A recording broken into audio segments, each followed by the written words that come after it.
살아계신 하나님 아버지, 우리를 죄 많은 세상에서 구원해 주시고 하나님의 자녀 삼아 주신 은혜를 생각할 때마다 머리 숙여 감사를 올립니다. 구원받고 지금까지도 주님의 은혜의 손길로 우리를 붙잡아 주시고 우리의 모든 발걸음을 인도해 주신 주님 다시 오실 그날이 너무나도 가까운 세상의 마지막 때에 저희가 살고 있습니다. 우리 전국의 모든 대학생들, 모든 청년들, 또 우리 교회 안의 모든 성도들의 믿음을 더욱 붙잡아 주시고 이 죄악된 세상 곁길로 가지 않도록 지켜주시며 우리의 마음을, 우리의 믿음을 더욱 굳세게 해주심으로 주님의 이 귀한 복음을 힘있게 전하다가 우리 주님 오시는 그날에 주님 앞에 담대히 설 수 있도록 도와주옵소서.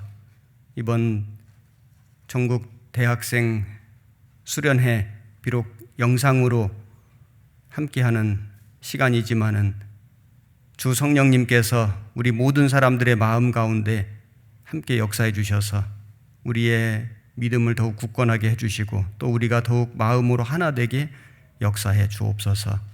오늘 말씀 시간도 주 성령님께서 말하는 사람의 입술도 주장해 주시고 듣는 모든 사람의 마음도 감동케 해주셔서 이 말씀이 우리의 마음 속에, 우리의 심령 속에 깊이 새겨져서 우리가 이 세상을 살아갈 때 힘으로 능력으로 나타나며 더욱 하나님께 영광 돌리는 삶을 살 수 있도록 역사해 주옵소서. 예수님 이름으로 기도드렸습니다. 아멘. 우선 성경 펼쳐서 오늘 본문 말씀 찾겠습니다. 요한계시록 22장 12절 말씀, 12절과 13절 첫 말씀이기 때문에 12절 13절 같이 읽겠습니다. 보라, 내가 속히 오리니 내가 줄 상이 내게 있어 각 사람에게 그의 일한 대로 갚아주리라. 나는 알파와 오메가요 처음과 나중이요 시작과 끝이라. 영상 집회를 하다 보니까 화면을 통해서 말씀 구절을 계속해서 좀 찾아보도록 하겠습니다. 시간 전략을 위해서, 그리고 말씀에 집중하기 위해서 제가 금방 읽었던 말씀을 영상으로 띄웠습니다. 여기 보면 나는 알파와 오메가요 처음과 나중이요 시작과 끝이라, 이런 말씀이 있습니다. 오늘 말씀의 주제를 여기 정리를 해봤습니다. 알파와 오메가 되신 예수님, 이런 말씀 제목으로 오늘 우리가 함께 공부를 할 것인데, 여기 보시면은 계시록 1장 8절에도 주 하나님이 가라사대 나는 알파와 오메가라, 이제도 있고 전에도 있었고 장차 올 자요 전능한 자라 하시더라.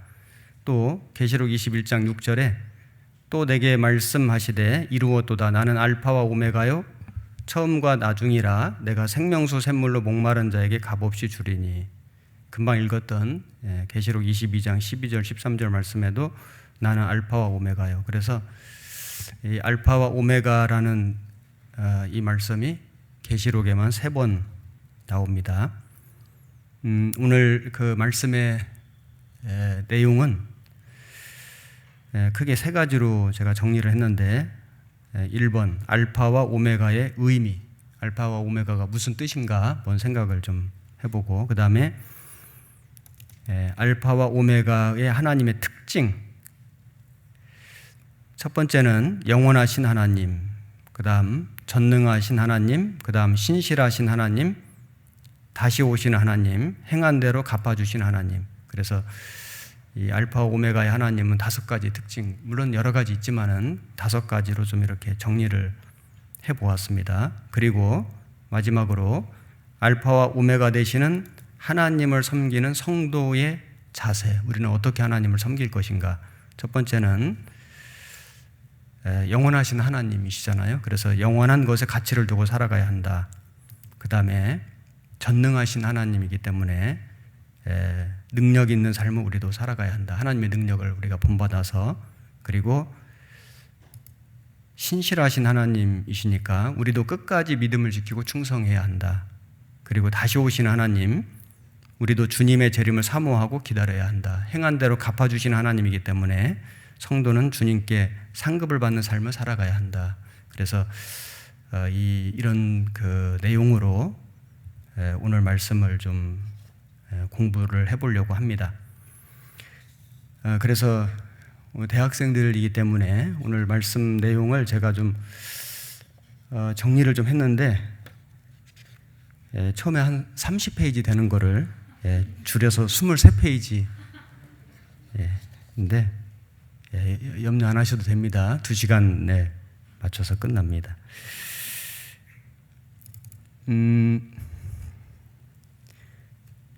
우선 그 알파와 오메가의 의미가 무엇인지 잠깐 말씀을 좀 드려보면은, 그 알파는 헬라어 첫 글자이고 그 다음에 이제 오메가는 헬라어 마지막 글자입니다. 그 알파벳이 24개인데 알파가 첫 글자고 오메가가 마지막 글자입니다. 영어로 말하면 A부터 Z까지 뭐 이런 식이겠죠.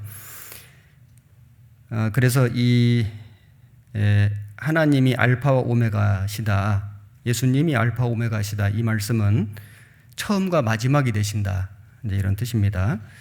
더 정확한 의미는 처음부터 마지막까지, 이런 의미고, 그래서 하나님은 우주 만물을 창조하신 분이고 그 다음에 이제 끝내시는 분이고, 그리고 인간의 역사를 시작하시고 끝내시는 분이고, 그리고 각 사람의 일생을 시작하시고 끝내시는 분이고, 그리고 교회를 시작하시고 끝내시는 분이고, 그리고 구원받은 성도의 신앙생활의 시작과 끝이 되시고 모든 것의 시작과 끝이 되시는 분이 바로 하나님이시다, 예수님이시다. 그래서 알파 오메가의 되시는 예수님이신 겁니다.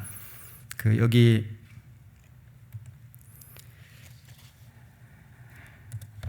화면에 말씀 구절을 좀 보시면 1장 8절에 나는 알파와 오메가라, 이제도 있고 전에도 있었고 장차 올 자요. 자, 여기도 그 이제도 있고 전에도 있었고, 이제도 있고 전에도 있었고, 그래서 현재도 계시고 여기 전에도 있었고, 그래서 이 전에도라는 것은 이 우주 만물을 창조하신 그 전, 영원부터 그런 말씀이거든요. 영원부터. 그래서 여기 요한복음 1장 1절을 보시면은, 창세기 1장 1절은 태초에 하나님이 천지를 창조하시니라. 이 태초는 천지 창조의 시작이고, 그리고 이제 요한복음 1장에 태초에 말씀이 계시니라.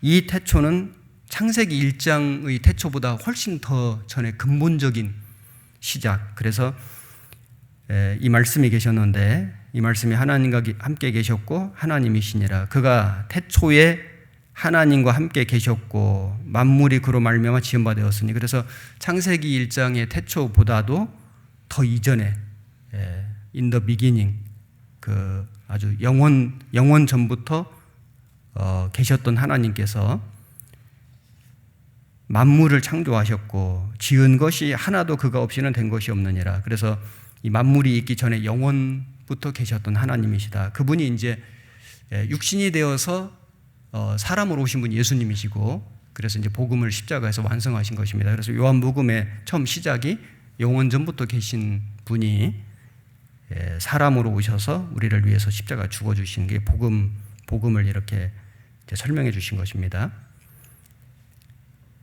그래서 이 그 요한복음 그 1장 계시록 1장 8절 이제도 있고 전에도 있었고 장차 올 자요 전능한 자라. 이제도 있고 전에도 있고 장차 올 자요. 장차 올 자 여기에서 이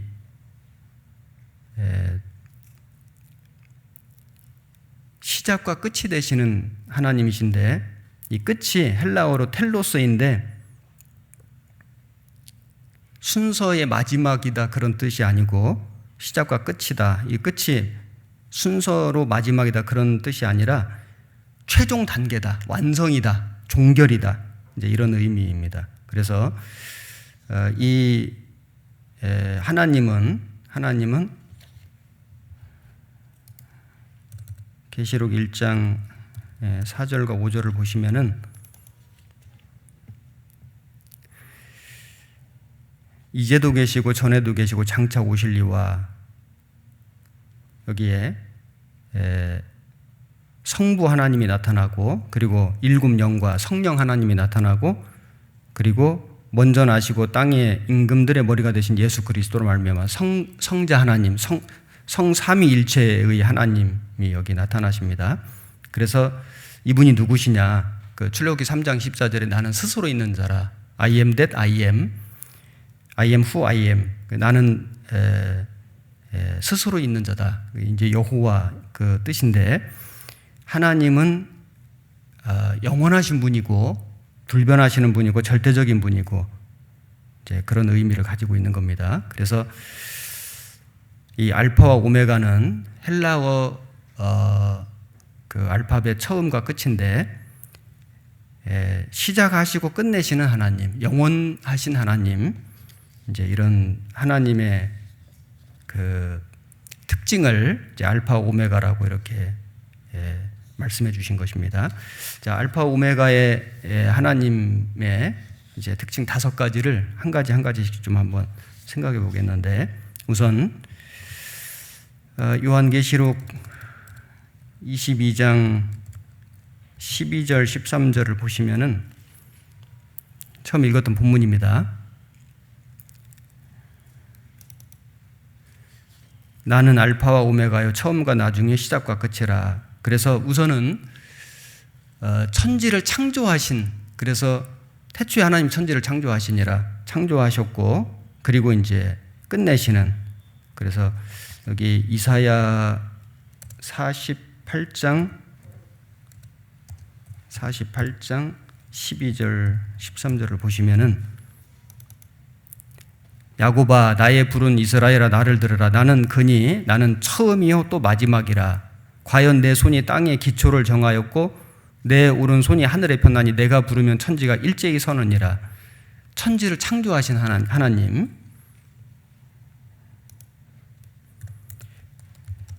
시편 90편 2절을 보시면은 산이 생기기 전 땅과 세계도 주께서 조성하시기 전 곧 영원부터 영원까지 주는 하나님이시니다. 그 영원부터 영원까지 계시는 하나님께서 이 우주와 만물을 이제 만드신 겁니다. 그리고 이 우주와 만물을 이제 새 하늘과 새 땅으로 처음 하늘과 처음 땅은 없어졌고 새 하늘과 새 땅으로 우리 구원받은 성도들에게 주시는 하나님. 그리고 이스라엘 역사를 시작하시고 끝내시는 분도 하나님이신데 여기 이사야 41장 4절에 보시면은 이 일을 누가 행하였느냐, 누가 이루었느냐, 누가 태초부터 만대를 명정하였느냐. 나 여호와라. 태초에도 나요 나중 있을 자에게도 내가 곧 그니라. 그래서 여기 이사야 44장 6절 8절 이스라엘을 선택하신 하나님, 이스라엘의 역사를 운영해 가신 하나님. 여기 이스라엘의 왕인 여호와, 이스라엘의 구속자인 만군의 여호와가 말하노라. 나는 처음이요 나는 마지막이라. 나 외에 다른 신이 없느니라. 내가 옛날 백성을 세운 이후로 나처럼 외치며 고하며 진술할 자가 누구뇨. 있거든 될 일과 장차 올 일을 고할지어다. 그래서 이스라엘 역사를 시작하시고 그리고 예언하시고 그리고 예언하신 말씀 그대로 문자 그대로 이루시는 하나님. 그래서 지금 마지막 때 이스라엘을 회복시키시는 하나님. 그리고 하나님의 이름이 아까 말씀드린 대로 여호와이신데 모세가 물었죠. 여호와의 이름이 무엇입니까? 하나님께서 모세에게 이르시되 나는 스스로 있는 자니라. 그래서 누가 만드신 분이 아니고 스스로 계신 분이고 그리고 영원히 존재하시는 분이다. 창조주시다. 유일신이시다. 이제 이런 의미가 있습니다. 그리고 예수님 자신도 영원하신 분인데 요한복음 8장 58절에 예수님 말씀하시기를 진실로 진실로 너에게 이르노니 아브라함이 나기 전부터 내가 있느니라. 예수님 하나님이시죠. 영원 전부터 계신 겁니다. 그리고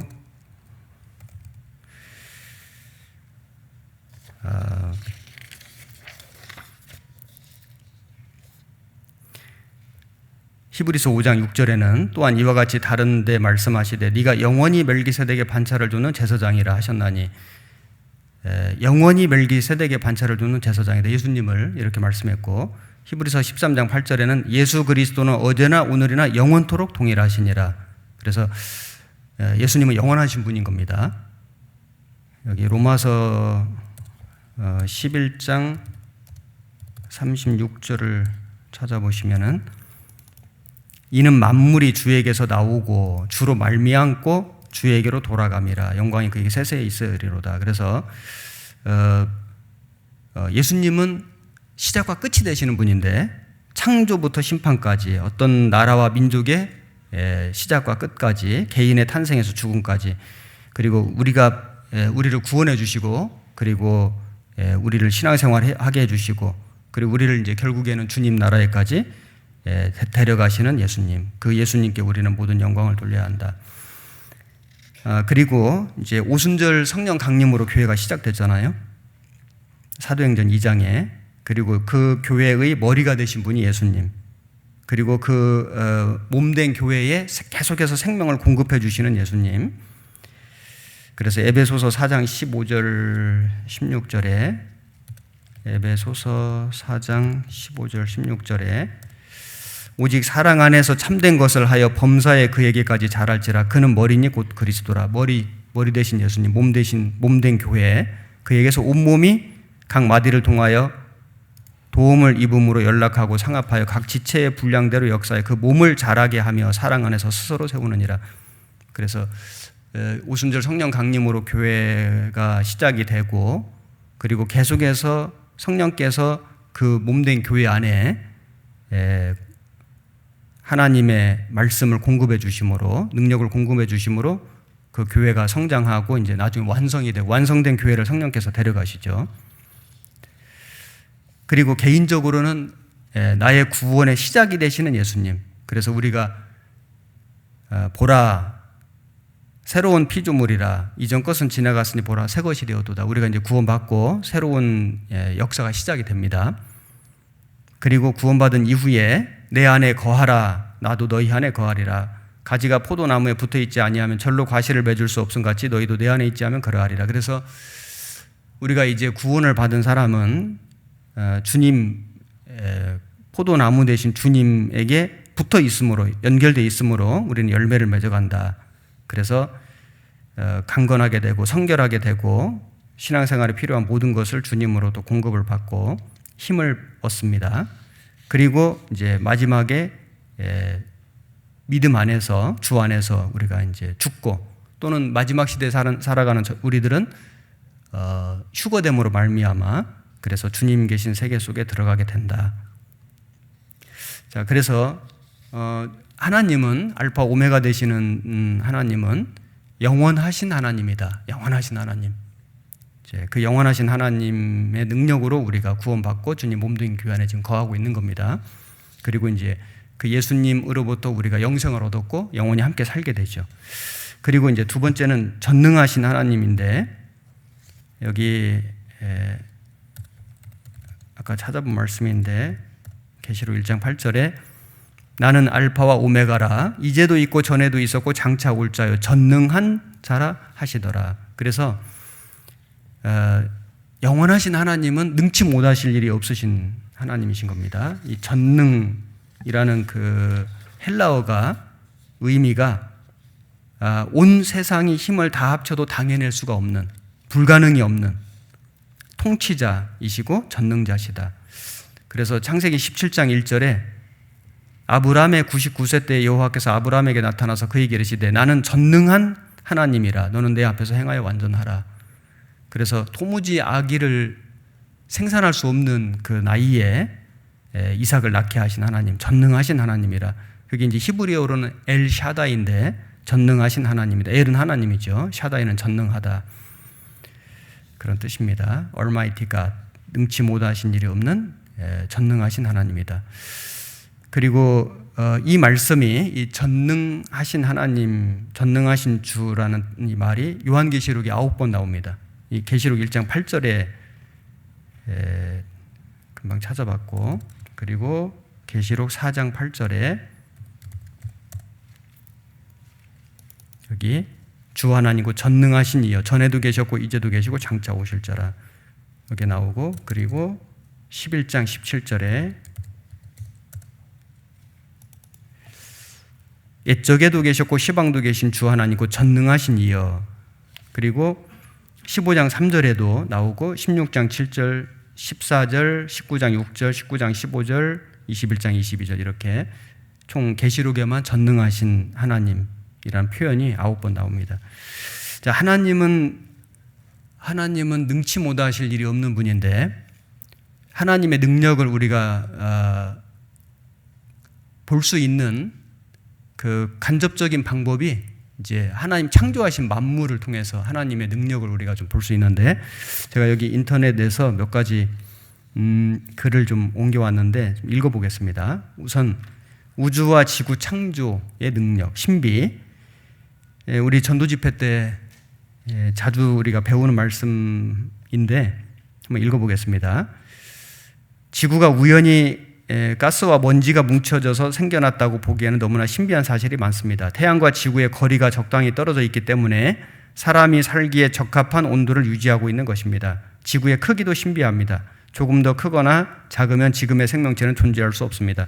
오존층이 우연히 존재한다는 것을 설명할 방법이 없습니다. 오존층이 있으므로 태양에서 오는 각종 살인 광선을 차단해 줍니다. 오존층은 하나님의 지혜의 산물이요 인간과 지구 위에 많은 생명체를 보호하시기 위한 손길입니다.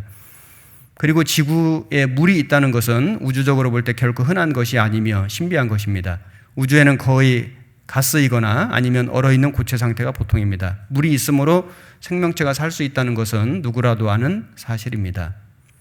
여기 몇 가지를 이제 소개하면, 자, 우선 첫 번째는 태양과 지구 사이의 거리를 들 수 있습니다. 무한한 우주계 속에서 이 거리를 인간이 생존하기에 가장 적합한 온도를 유지하도록 떼어놓으셨습니다.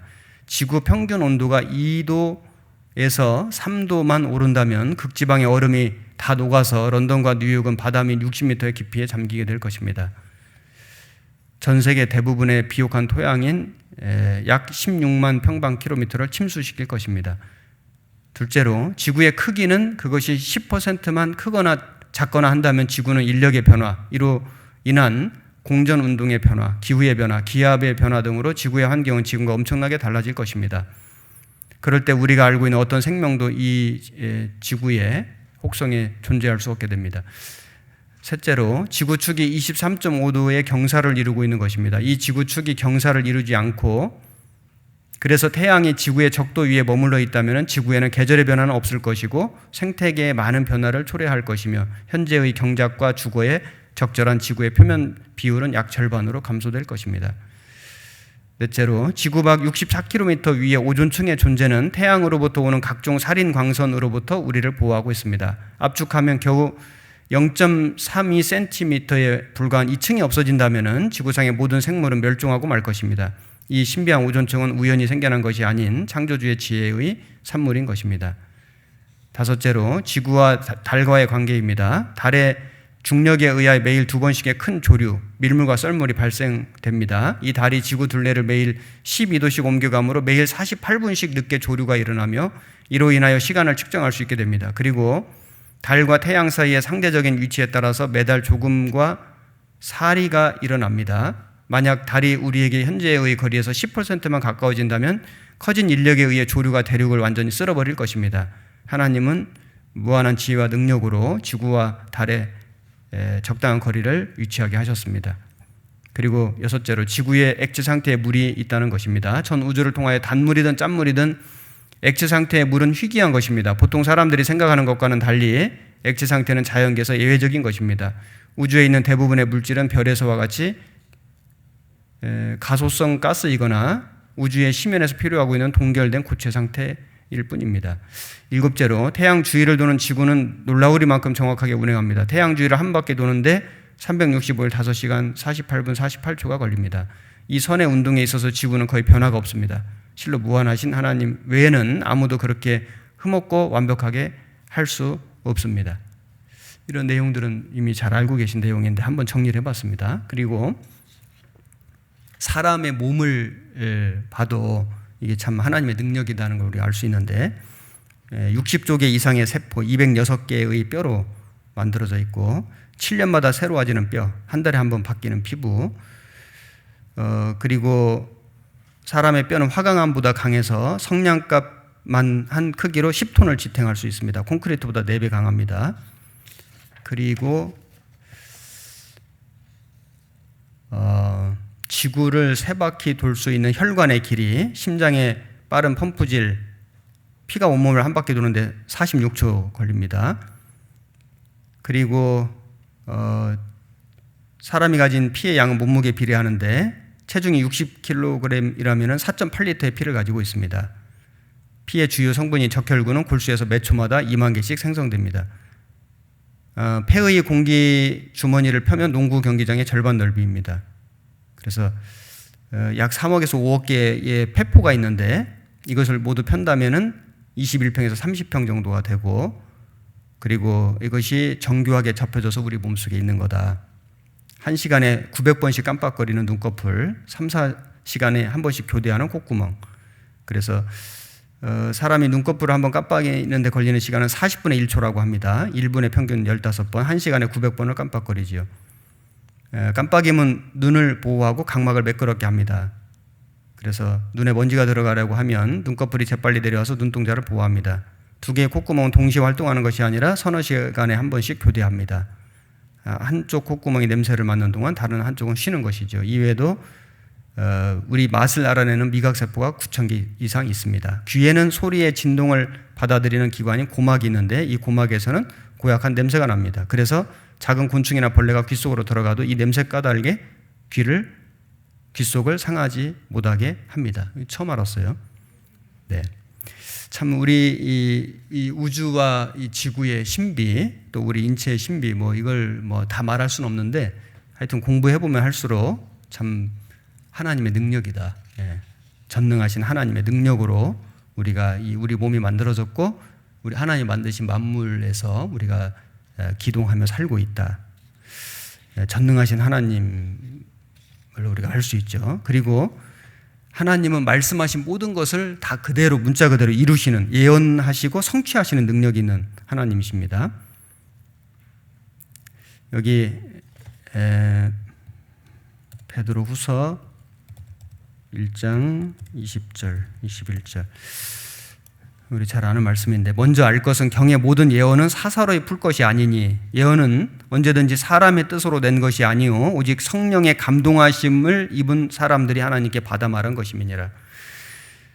그래서 이 계시록에도 이 책의 예언의 말씀을 지키는 자가 복이 있으리라. 또 이 책의 예언의 말씀을 임봉하지 말라, 때가 가까우니라. 그래서 이제 이 예언이 다 이루어질 걸 말씀하셨는데, 자, 예언은 무엇인가? 예언은 하나님의 계시에 의해서 장래에 나타날 일을 미리 말씀해 주신 것이 예언이죠. 예측과 예언은 다른 겁니다. 일기예보는 예측을 하는 거죠. 그런데 이것은 이제 언제든지 틀릴 가능성을 내포하고 있는 거다. 근데 예언은 하나님의 말씀이기 때문에 결코 틀릴 수가 없다. 변개될 수도 없다. 자, 하나님의 예언이 얼마큼 정확하게 이루어졌는지를 우리가 보면 하나님의 능력을 좀 알 수 있는데, 우선 구약 성경은 말 그대로 장차 오실 메시아 예수님을 약속하시고 예언하신 성경인데, 그 구약 성경 중에 예수님의 생에 대한 예언이 이제 많이 나옵니다. 여기 제가 이런 글을 하나 읽어보겠습니다. 이 예언이 이루어질 확률을 생각해 보자. 예수님이 야곱의 후사에서 태어나도록 되어 있는데 야곱에게 12아들이 있었으므로 12분의 1이죠. 그리고 미가는 예수님이 베들레헴에서 태어난다고 예언했는데 유다 지파가 살고 있던 촌락이 약 100개였으므로 100분의 1의 확률. 그래서 베들레헴에서 태어나고 유다 지파에서 태어날 확률이 12분의 1 곱하기 100분의 1 하면 이제 1200분의 1이 되는 겁니다. 미국 과학협회의 검토를 받아 피터 스톤 박사가 쓴 과학은 말한다 라는 책에 의하면은 예수님에 대한 8가지 예언, 탄생, 출생 지역, 세례 요한의 길 예비, 가룟 유다의 배반, 30에 은 30에 팔리시고 십자가 죽으시고 옷이 제비 뽑히고 부자의 무덤에 장사되는 이 8가지 예언만 생각을 했을 때 이것이 한 사람에게 이루어질 수 있는 수학적 확률은 10의 17승분의 1이다. 이것을 알기 쉽게 설명을 하면 1달러짜리 은돈 10의 17승계를 미국 텍사스주 전 지면에 깔면은 약 5피트 1.5m 높이로 깔 수 있다. 텍사스주에 1.5m 높이로 동전을 깔 수 있는데 그 중에 눈을 가린 사람이 딱 한 번에 이 표시를 해놓은 동전을 찾는 확률, 뭐 거의 불가능한 확률이죠. 8개의 예언이 한 사람에게 이루어질 확률이 그렇다는 겁니다. 그런데 구약 성경에는 예수님의 초림에 대한 예언이 한 320에서 한 350가지 정도 예언되어 있습니다. 300가지가 넘습니다. 이 예언이 한 사람에게 성취될 확률은 어느 정도일까? 지구보다도 큰 동전 무더기 속에서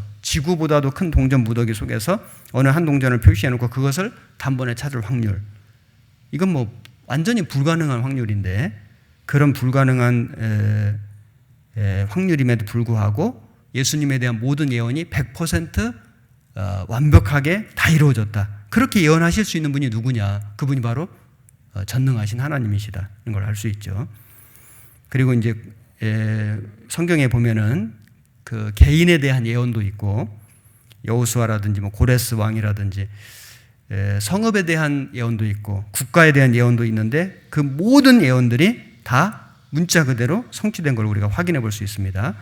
그 다음에 역사를 예언하셨고 그래서 느부갓네살 왕의 꿈을 다니엘이 해석을 했고 다니엘이 70일의 예언이라든지 역사를 예언하신 것들이 완벽하게 이루어지고 있고 그리고 역사의 종말에 대한 예언, 우리 시대의 예언이죠.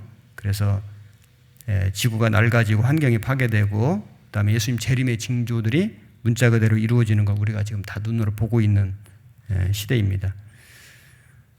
자, 그래서 그 전능하신 하나님, 모든 예언을 문자 그대로 완벽하게 이루시는 하나님이라는 걸 우리가 알 수 있고 그리고 예수님은 능력이 있으신 분이었는데 자, 잘 아시는 내용이지만은 잠깐 말씀 찾아보면은 마태복음 4장 23절에서 25절 보시면 예수께서 온 갈릴리에 두루 다니사 저희 회당에서 가르치시며 천국 복음을 전파하시며 백성 중에 모든 병과 모든 약한 것을 고치시니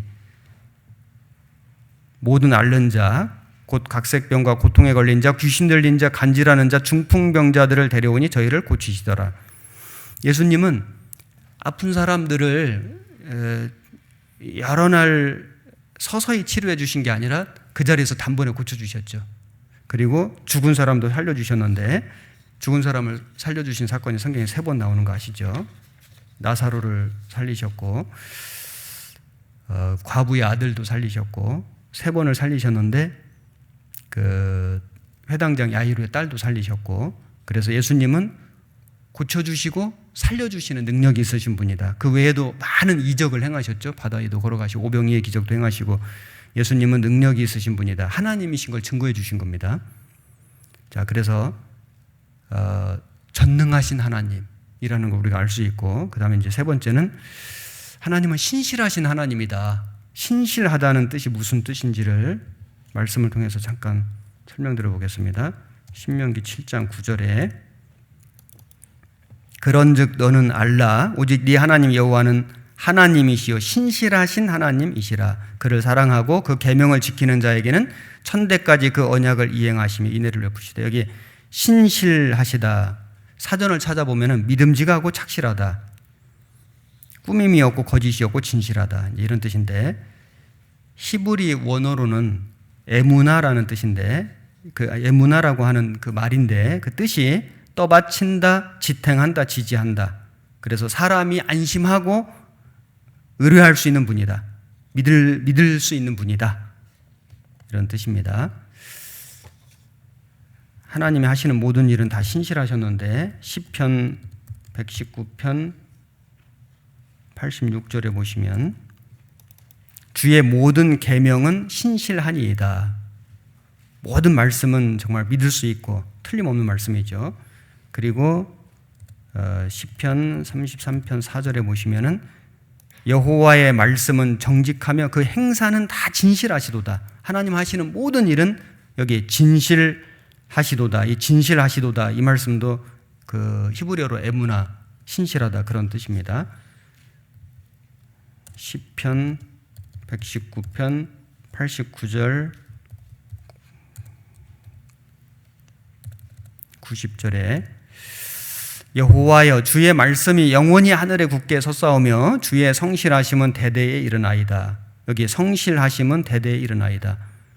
여기 성실하심 이것도 에무나. 그래서 하나님은 모든 면에서 믿을 수 있는 분이다. 거짓이 없는 분이다. 우리가 사람이 안심하고 의뢰할 수 있는 분이다. 틀림없는 분이다. 이제 신실하다 이런 의미가 있습니다. 헬라어로는 이걸 이제 미쁘시다 이렇게 표현했습니다. 미쁘신 하나님. 그래서 고린도전서 1장 9절에 보시면 너희를 불러 그의 아들 예수 그리스도 우리 주로 더불어 교제케 하시는 하나님은 미쁘시도다. 이 미쁘시도다. 헬라어로 피스토스인데 믿을만하다, 신뢰할만하다, 틀림없다. 이제 이런 뜻입니다. 그래서 디모데전서 1장 15절에도 미쁘다 모든 사람이 받을 만한 이 말이여 그리스도 예수께서 죄인을 구원하시려고 세상에 임하셨다. 예수님을 보내주신 것도 미쁘신 하나님의 하신 일이죠.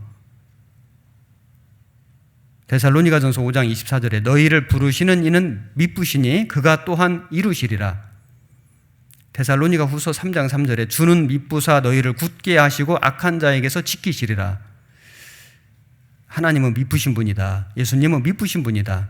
요한 1서 1장 9절에도 만일 우리가 우리 죄를 자백하면 저는 미쁘시고 의로사 우리 죄를 사하시며 모든 불의에서 우리를 깨끗게 하실 것이요. 그래서 미쁘신 분이기 때문에 구원받은 성도가 죄를 지을 때 자백하면은 또 깨끗게 해주시고 다시 친밀하게 회복시켜 주신다. 그리고 하나님은 신실하신 분이기 때문에 말씀하신 것을 다 이루신다는 걸 알 수 있습니다.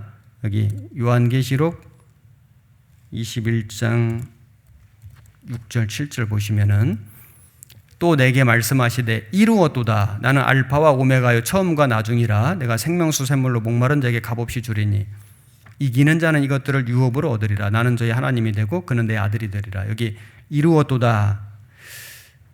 하나님은 계획하신 모든 것을, 시작하신 모든 것을 반드시 이루신다. 완성하신다. 그래서 창세기에 그 하늘과 땅을 창조하셨는데 요한계시록에 보면 새 하늘과 새 땅을 창조하셨죠. 창세기에서 사단이 사람을 공격하여 타락시켰는데 계시록에 보면 이제 그 사단이 무적행에 빠지고 영원한 심판에 떨어집니다. 하나님 말씀이 다 성취된다. 그래서 창세기하고 요한계시록을 비교를 해보면 하나님 어떻게 이루시는지를 알 수 있는데 그 창세기에서는 낮을 다스리는 태양이 있었는데 요한계시록에는 태양이 필요가 없죠.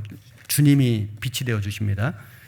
그리고 이제 그 창세기에는 어두움과 밤이 반복이 됐는데 계시록에서는 밤이 없습니다. 영원한 하나님 세계에 들어가기 때문에.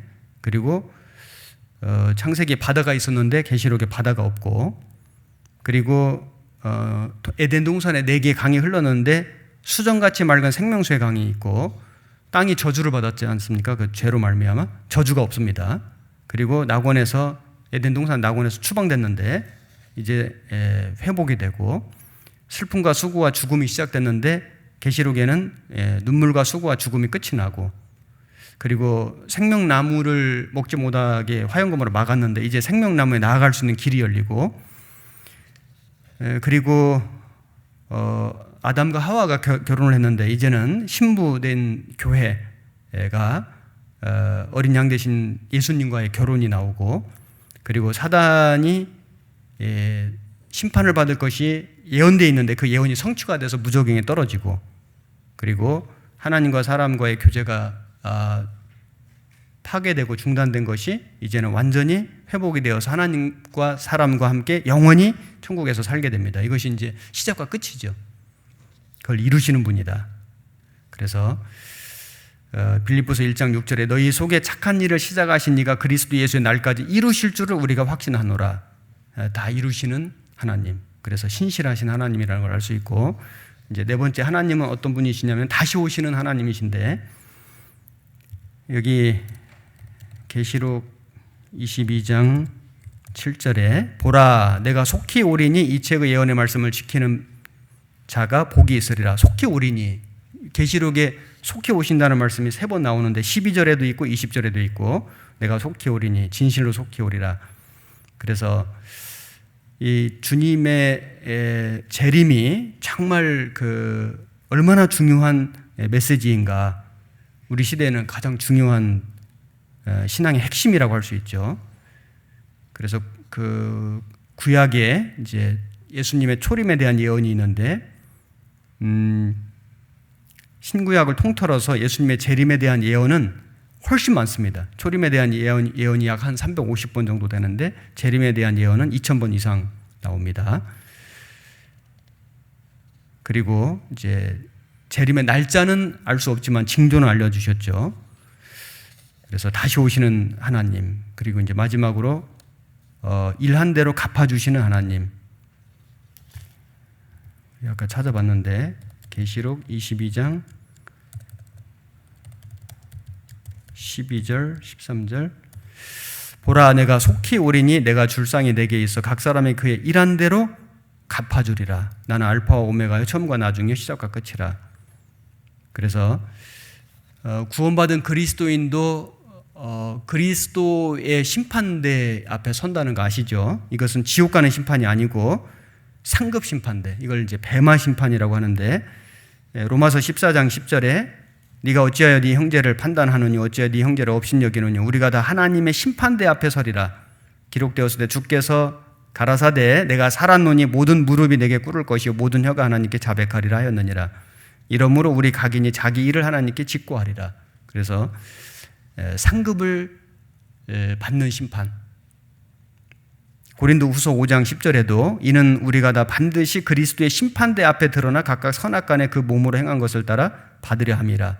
그래서 구원받은 이후에 행실을 하나님 앞에 심판받는 심판대가 있다. 잘 아시죠? 구원받은 사람 이름이 기록된 생명책이 있고 구원받은 이후에 행실이 기록된 기념책이 있지 않습니까? 그래서 우리가 이제 이 심판을 받을 때 부끄럽게 될 수 있기 때문에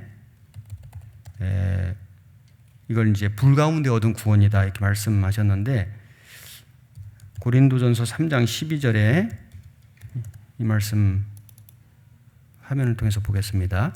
만일 누구든지 금이나 은이나 보석이나 나무나 풀이나 지퍼로 이 터 위에 세우면 각각 공력이 나타날 터인데 그 날이 공력을 밝히리니 이는 불로 나타내고 그 불이 각 사람의 공력이 어떠한 것을 시험할 것임이니라. 만일 누구든지 그 위에 세운 공력이 그대로 있으면 상을 받고 누구든지 공력이 불타면 해를 받으리니 그러나 자기는 구원을 얻되 불 가운데서 얻은 것 같으니라. 여기 터 위에 집을 짓는데 터는 예수 그리스도죠. 그리고 이제 집을 짓는 건 신앙생활인 겁니다. 그런데 문제는 재료가 뭐가 되냐, 재료가 무엇이냐. 여기 금이나 은이나 보석은 가치가 있는 것이고 귀한 것이고 견고한 것이고 아름답고 영구적인 것이죠. 이런 재료로 신앙생활을, 신앙의 집을 질 것이냐. 나무나 풀이나 집, 이거는 자기 영광과 이름을 위해서, 자기 자랑을 위해서 신앙생활을 한 거, 자기 방법과 자기 뜻대로 한 거, 보이려고 하는 형식적인 봉사, 의무감으로 한 거, 이런 것들은 공력으로 시험을 할 때 불타버린다. 남는 것이 없다. 나무나 풀이나 짚은 다 타버리지 않습니까?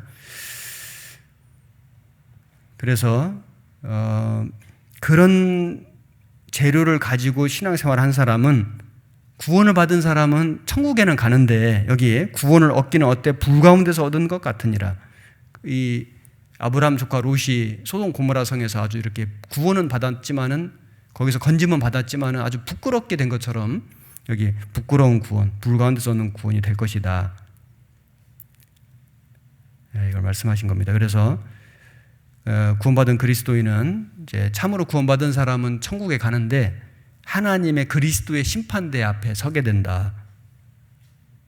행한 대로 갚아주신 하나님. 그래서 상을 받거나 해를 받으리니, 해를 받는다는 건 손해를 본다 그 말이죠. 상을 받을 수 있었는데 이제 상 받을 기회를 다 놓쳐버리고 상급을 아예 못 받거나 손해를 보거나 하는 그런 일이 있는 겁니다. 자, 지금까지 말씀드린 내용은 알파와 오메가 되신 하나님의 특징을 제가 쭉 5가지로 정리를 해서 말씀드렸는데, 지금부터는 그 알파와 오메가 되시는 하나님을 섬기는 우리 성도들은, 특히 이제 대학생 수련회니까 우리 대학생들은 어떤 삶을 우리가 살아가는 것이 합당한가를 역시 5가지로 정리해서 좀 말씀을 드려보겠습니다. 고린도전서 15장 19절에 만일 그리스도 안에서 우리의 바라는 것이 다만 이생뿐이면 모든 사람 가운데 우리가 더욱 불쌍한 자리라. 이생뿐이면은 불쌍한 자가 될 것인데, 이생뿐이 아니기 때문에, 내세가 있기 때문에 그리스도인은 결코 불쌍한 자가 아니다는 역설적인 표현이죠. 자, 금세와 내세가 있습니다. 금세가 전부라면은, 이 세상이 전부라면은 지금 육신적으로 고생하고 고통당하는 사람들, 참 너무 불쌍한 사람들 너무 많죠. 집이 없고 먹을 것이 없고 갈 곳 없고 정말 불쌍한 사람들이 많고, 그리스도인도 이생이 전부라면은 고난도 많고 심지어 핍박도 있고 환난도 당하고, 참 이생이 전부라면은 정말 불쌍한 사람들이 될 수밖에 없습니다. 초대교회 크리스찬들이 믿음을 지키다가 또 복음 전하다가 사자마비되고 화형을 당하고 고문받고 죽어갔습니다. 복음을 전하는 많은 믿음의 선진들이 핍박과 고난을 받았는데, 이생이 전부라면 정말 불쌍한 사람일 텐데 결코 그렇지 않다는 말씀이죠. 내세가 있습니다. 그래서 나의 이 가죽 이것이 썩음에 내가 육체 밖에서 하나님을 보리라, 잘 아시는 말씀이고, 그리고 고린도 후서 4장 18절에 우리의 돌아보는 것은 보이는 것이 아니요 보이지 않는 것이니 보이는 것은 잠깐이요 보이지 않는 것은 영원함이니라. 그래서 눈에 보이는 세상은 잠깐이고 보이지 않는 내세는 영원한 것이다. 그래서 무엇이 더 중요한 것인가? 고린도전서 7장 31절에는 세상 물건을 쓰는 자들은 다 쓰지 못하는 자 같이 하라. 이 세상의 형적은 지나감이라. 이 형적이라는 게 이제 어떤 영어 성경에는 패션, 유행은 지나가는 거다. 일시적인 풍습은 지나가는 것처럼 세상은 이렇게 지나가는 거다. 지나가는 세상에다가 너무 마음 두지 말고, 거기다 소망 두지 말고 영원한 것에다가 우리의 마음을 두고 거기다 소망을 두고 살아가야 한다. 이걸 말씀해 주신 겁니다. 부자와 나사로 중 누가 더 불쌍한 사람인가? 누가 더 행복한 사람인가? 답이 탁 나오죠. 그리고 계시록 14장 13절에 여기 또 내가 들으니 하늘에서 음성이 나서 가로되 기록하라. 자금 이후로 주 안에서 죽는 자들은 복이 있도다 하시매 성령이 가라사대 그러하다. 저희 수고를 그치고 쉬리니 이는 저희의 행한 일이 따름이라 하시더라. 어떤 사람이 행복한 사람이고 축복받은 사람이냐면은 구원을 받고 믿음 안에 살다가 믿음 안에서 죽는 사람들. 영원한 안식으로 들어가는 길목인 겁니다. 시편 116편 15절에도 성도의 죽는 것을 여호와께서 귀중히 보시는도다. 그 에콰도르 선교사로 갔다가 29살 나이로 순교당한 짐 엘리엇 잘 아시죠? 영상으로도 보시고 영화도 보시고 하셨는데, 엘리엇이 29살에 죽었는데 언뜻 보면은 아주 헛된 죽음을 죽은 것 같았지만은 결코 그렇지 않았죠. 그 엘리엇이 10년 전에 그 대학교 시절에 시카고 위튼 대학교 시절에 그 적은 글과 일기가 나중에 공개가 됐는데 거기에 이런 글이 적혀져 있었습니다. 하나님, 제가 감히 하나님께 기도합니다. 이 부족한 나의 나무 토막 같은 인생에 주여 불을 붙여주소서. 제가 주를 위해 탈 수 있도록 나의 삶을 주께서 소멸시키시옵소서. 이 몸은 주의 것입니다. 나는 오래 사는 것을 원치 않습니다. 완전하고 풍성한 삶을 원합니다. 그래서 이제 그 엘리엇이 한 말 중에 아주 유명한 말이 있잖아요. 영원한 것을 얻기 위해 영원하지 않는 것을 버리는 자는 절대 어리석은 자가 아니다. 영원한 것을 얻기 위해서, 영원하지 않는 것, 영원한 내세와 영광을 위해서 이 세상 잠깐 있는 것들을 버리는 것은 결코 어리석은 사람이 아니다. 자, 그래서 우리는 영원한 것에 가치를 두고 살아가야 한다. 우리 이제 대학생들, 청년들이 정말 그 마지막 때가 되다 보니까 세상은 너무나 악하고 죄가 정말 충만하고 육신적이고 너무나 정욕적이고 그런 세상에서 우리가 살아가고 있습니다만은, 구원받은 그리스도인은 그런 잠깐 있다 없는 것, 그 육신적이고 정욕적인 것을 쫓아갈 것이 아니라 하나님의 신령한 것, 영원한 것을 우리가 바라고 그것을 거기에 가치를 두고 우리는 살아가야 한다. 그리고 두 번째는 우리는 이제 능력 있는 삶을 살아가야겠습니다. 전능하신 하나님의 능력을 우리 구원받은 성도들이 받아서 우리도 그런 능력이 있는 삶을 살아가야 하는데, 여기 말씀 9절 누가복음 6장 19절을 화면을 통해서 보시면은, 온 무리가 예수를 만지려고 힘쓰니 이는 능력이 예수께로 나서 모든 사람을 낫게 함이러라. 예수님을 만지려고 힘쓰니, 그래서 그 12의 혈루증으로 앓는 여자가 예수님 뒤에 와서 예수님의 겉옷가를 만졌는데 그 병이 나았잖아요.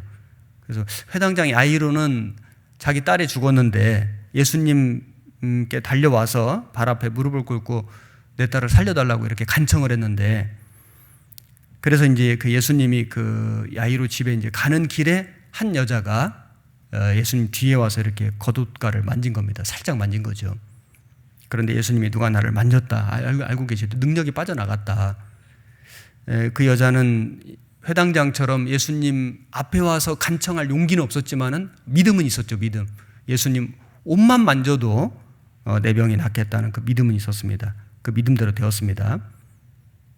그리고 마태복음 14장에도 저희가 건너가 게네사렛 땅에 이르니 그곳 사람들이 예수신 줄을 알고 그 근방에 두루 통제하여 모든 병든 자를 예수께 데리고 와서 다만 예수의 옷가에라도 손을 대게 하시기를 간구하니 손을 대는 자는 다 나음을 얻으니라. 그 여자뿐만 아니라 예수님 옷가에 손만 대는 사람도 병이 다 나았다.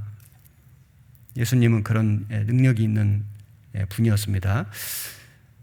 그렇다면은 우리 구원받은 그리스도인은 어떻게 그런 주님의 능력을 우리가 닮을 수 있는가? 어떻게 우리는 그 주님의 능력을 우리가 가질 수 있는가?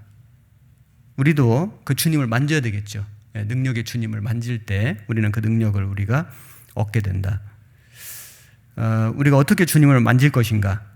말씀과 교제에 참여함으로, 하나님 말씀을 읽음으로, 하나님 말씀을 들음으로, 하나님 말씀을 암송함으로, 하나님 말씀을 묵상함으로 우리는 하나님의, 주님의 능력을 우리가 얻을 수 있다. 맞죠? 그리고 교제에 참여함으로, 그래서 주일 말씀, 수요 말씀, 여러 가지 모임, 이런 모임에 이렇게 오는 것이 주님의 능력을 얻는 길이다. 참 지금 이 코로나19로 말미암아 우리가 참 이 평상시에 너무나 참 당연히 여겼던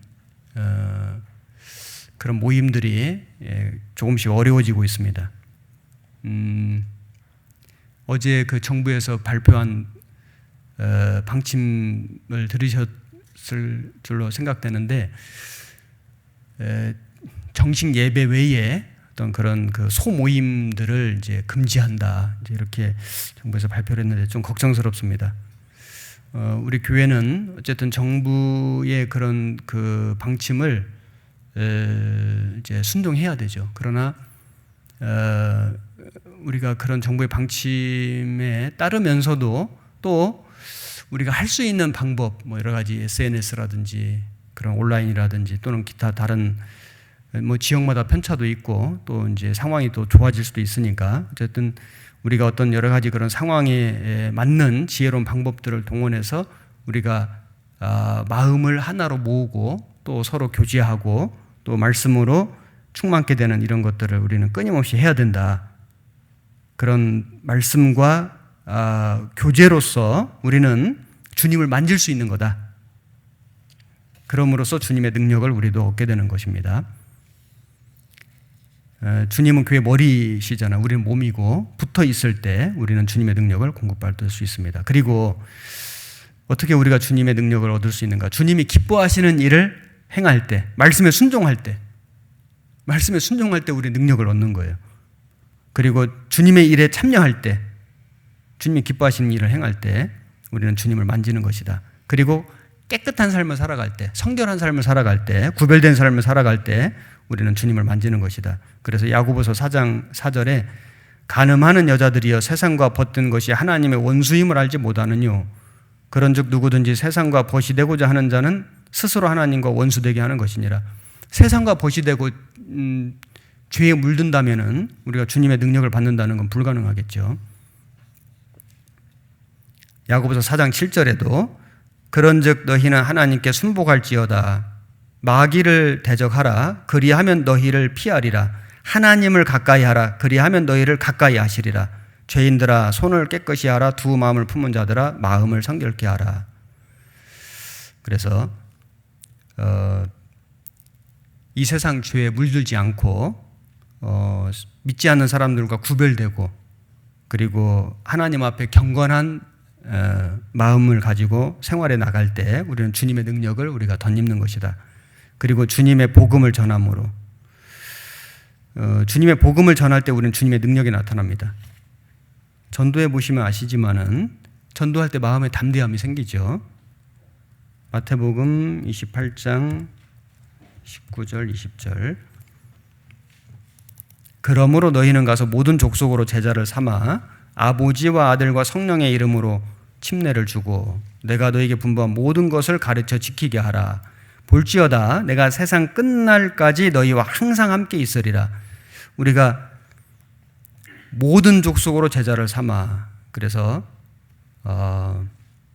지금 국내뿐만 아니라 이제 해외에 복음을 들고 나가서 우리가 이 전도를 하고 교회를 세우고 그리고 또 그들로 하여금 자기 백성들에게, 자기 나라 사람들에게 복음을 전할 수 있도록 계속해서 우리가 훈련하고 훈련시키고, 이런 일을 할 때에 주님이 우리와 함께 계신 것을 우리는 느끼죠. 우리는 그것을 경험할 수 있고 체험할 수 있고, 그럼으로써 우리는 주님의 능력을 덧입게 된다. 지금 그렇게 계속 해외 선교가, 세계 선교가 진행되어 왔습니다. 그리고 우리가 그렇게 주님의 능력을 덧입어서 행할 때에 우리에게 나오는 사람들을 우리는 고치고 살릴 수 있습니다. 사도들이 그렇게 했습니다. 사도행전 5장 12절 16절 화면을 보시면, 사도들의 손으로 민간의 표적과 기사가 많이 되매 믿는 사람이 다 마음을 같이하여 솔로몬 행각에 모이고 그 나머지는 감히 그들과 상종하는 사람이 없으나 백성이 칭송하더라. 믿고 죽게 나오는 자가 더 많으니 남녀의 큰 무리더라. 심지어 병든 사람을 메고 거리에 나가 침대와 요 위에 뉘우고 베드로가 지날 때 혹 그 그림자라도 네게 덮일까 바라고 예루살렘 근읍 허다한 사람들도 모여 병든 사람과 더러운 귀신에게 괴로움받는 사람을 데리고 와서 다 나음을 얻으니라. 여기 베드로 그림자라도 네게 덮일까 바라고, 그래서 여기 그 사도들에게 나오는 사람들이 병든 사람과 더러운 귀신에게 괴로움받는 사람이 다 나음을 얻으니라. 그래서 그런 육체의 병이 낫는 걸 통해서 하나님 능력이 나타나고 그럼으로써 복음이 전해지고 그 사람들의 영혼까지 구원받는 역사가 계속 일어난 것입니다. 주님의 만져주심을 받은 사람들이 다른 사람을 만져줄 수 있습니다. 이 사도들이 주님의 만져주심을 먼저 받았고 능력을 받았고 그 사람들이 다른 사람을 또 만져주고 그럼으로써 그들의 영혼까지 고쳐줄 수 있었던 겁니다. 우리도 먼저는 우리가 주님께 나아가고 옷가에라도 손을 대면은 내가 나음을 입겠노라, 이런 간절한 마음을 가지고 그런 믿음을 가지고 우리가 주님께 나아가는 방법은 말씀드린 것처럼 말씀으로, 교제로, 그리고 주님의 일에 참여함으로, 깨끗하게 성결하게 경건하게 살아감으로 우리는 그 주님을 만지고 주님의 힘과 능력을 얻고 그 사람이 이제 또 다른 사람들을 만져주고 고쳐주고 그리고 영혼을 살려주고 구원시키는 그 일을 할 수 있는 것입니다. 우리는 능력 있는 삶을 살아야겠다. 나를 통해서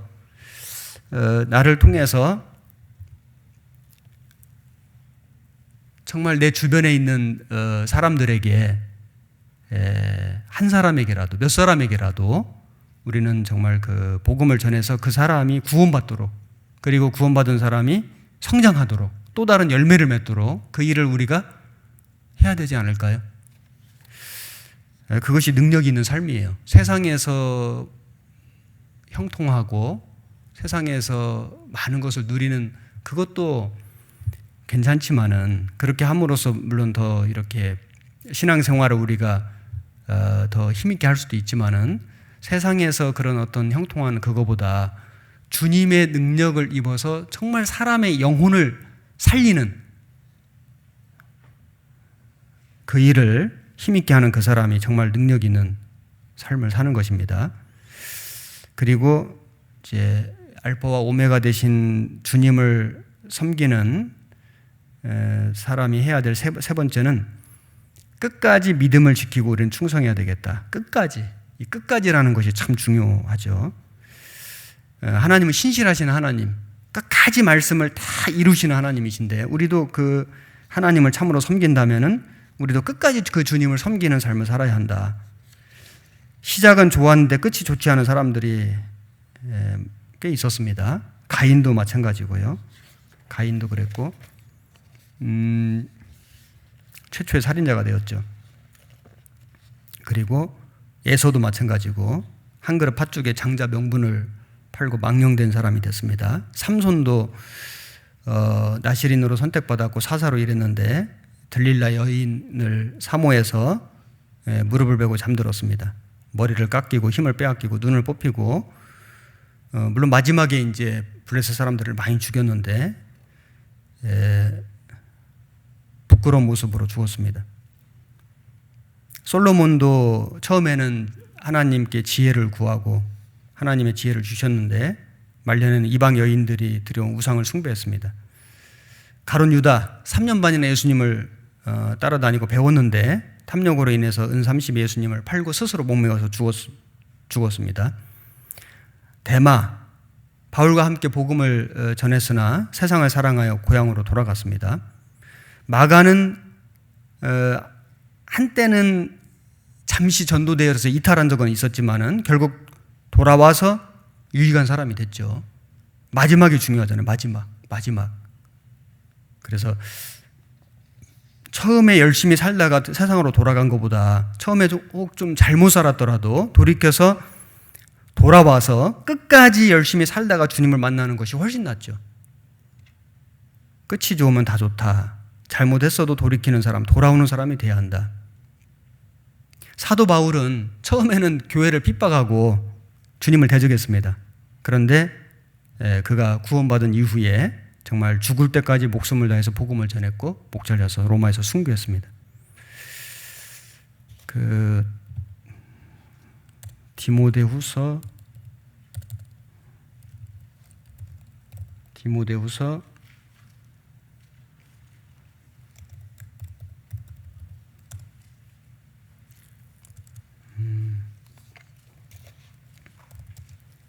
3장 5절 6절 여기 보시면은 또한 모세는 장래의 말할 것을 증거하기 위하여 하나님 온 집에서 사환으로 충성하였고 그리스도는 그의 집 맡은 아들로 충성하였으니 우리가 소망의 담대함과 자랑을 끝까지 견고히 잡으면 그의 집이라. 끝까지 견고히 잡으면, 끝까지가 중요하죠. 3장 14절에 우리가 시작할 때 확실한 것을 끝까지 견고히 잡으면 그리스도와 함께 참여한 자가 되리라. 끝까지가 중요하죠. 히브리서 6장 11절 우리가 간절히 원하는 것은 너희 각 사람이 동일한 부지런을 나타내어 끝까지 소망의 풍성함에 이르러 게으르지 아니하고 믿음과 오래 참음으로 말미암아 약속들을 기업으로 받는 자들을 본받는 자 되게 하려는 것이니라. 여기에 끝까지 소망의 풍성함에 이르러 그러기 위해서 우리는 동일한 부지런 정말 게으르지 말고 열심을 품고 주를 섬기는 그런 삶을 우리가 지금까지 잘했다면은 조금 더 주님 오시는 날까지 끝까지 우리가 최선을 다해야 된다. 여기 제가 예화 하나 읽어보겠습니다. 어느 부잣집 주인이 모든 하인들을 내일 해방시켜 주겠다고 공포했습니다. 하인들은 너무 좋아했습니다. 주인은 마지막으로 한 가지 일을 시키겠는데 새끼줄을 가늘게 꼬라는 것이었습니다. 하인들은 마지막까지 일을 시킨다고 불평하면서 대충 굵게 새끼줄을 꼬아놨습니다.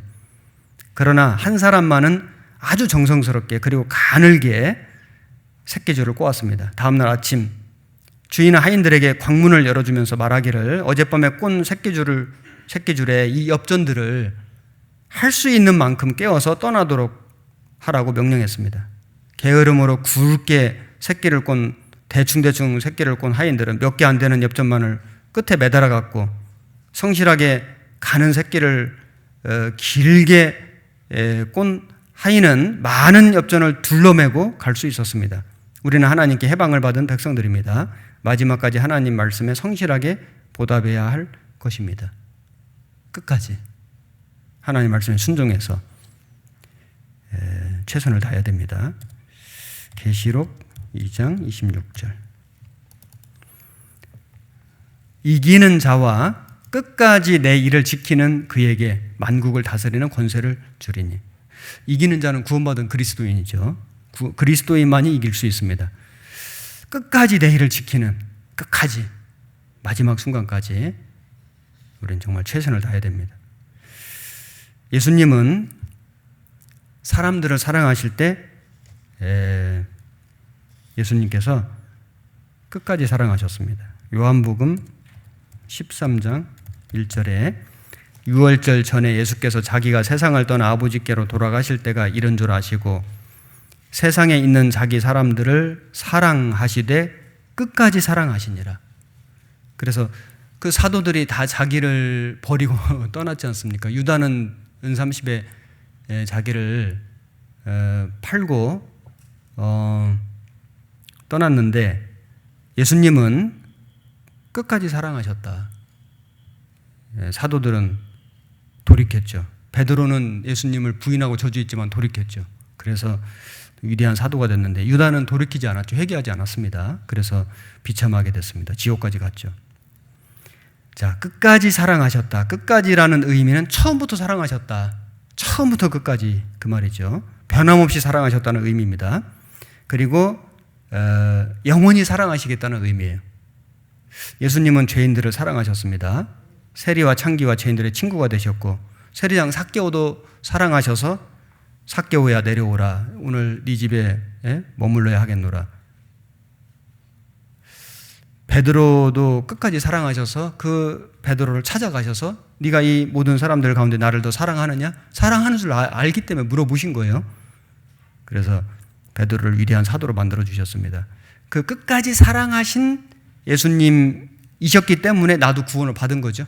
내가 어떻게 구원을 받겠어요? 끝까지 사랑하신. 그래서 여러분 각 사람마다 구원받은 과정들이 다 있을 텐데 끝까지 사랑해 주셨기 때문에 내가 구원을 받을 수 있었고, 구원받은 이후에도 지금까지 신앙생활을 해오는 모든 그런 그 과정마다 주님께서 끝까지 함께 해주셨기 때문에 내가 지금 교회 안에, 교제 안에 머물러 있는 것입니다. 자, 우리는 끝까지 나를 사랑해 주신, 우리를 사랑해 주신 그 예수님을 어떻게 섬기고 있는가? 나도 주님을 끝까지 사랑하는가? 처음부터 변함없이 마지막 순간까지 영원히 우리는 사랑해야 됩니다. 그리고 형제 자매들을 내가 어떻게 사랑하는가? 역시 끝까지 변함없이 우리는 용서하고 사랑할 수 있어야 합니다. 교회 안에 거하라는 말씀을 끝까지 지켜야 합니다. 서로 사랑하라는 말씀을 끝까지 지켜야 합니다. 만민에게 복음을 전하라는 말씀을 끝까지 지켜야 합니다. 주님이 맡기신 일에 충성하라, 그 말씀을 끝까지 우리는 순종하고 지켜야 합니다. 지금까지 우리 교회가 너무 잘해왔잖아요. 정말 하나님 말씀 중심으로, 전도 중심으로 정말